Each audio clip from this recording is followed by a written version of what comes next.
Venezia Plaster si applica sulle pareti dando un primer caduto. Poi se i muri sono irregolari possiamo usare una mano di marmorino e poi successivamente il giorno dopo diamo la prima mano di Venezia Plaster.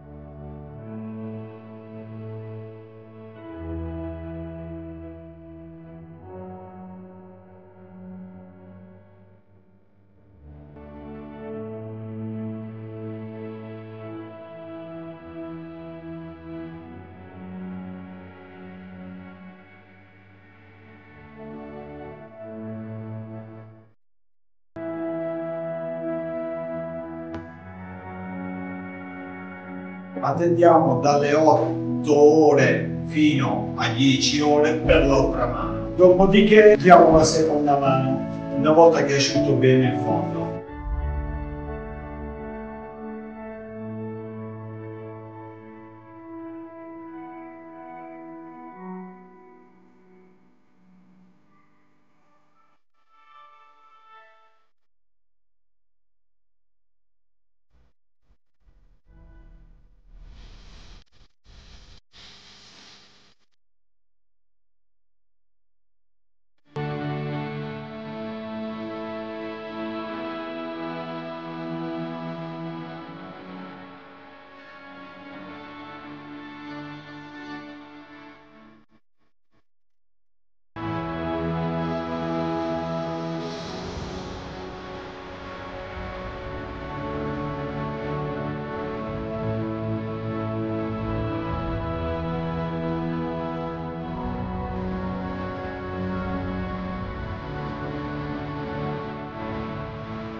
Una volta applicata la seconda mano, possiamo dare la terza mano. La terza mano vi consiglio sempre di fare dei piccoli pezzi, tipo 1 metro quadro alla volta, e lucidarli subito.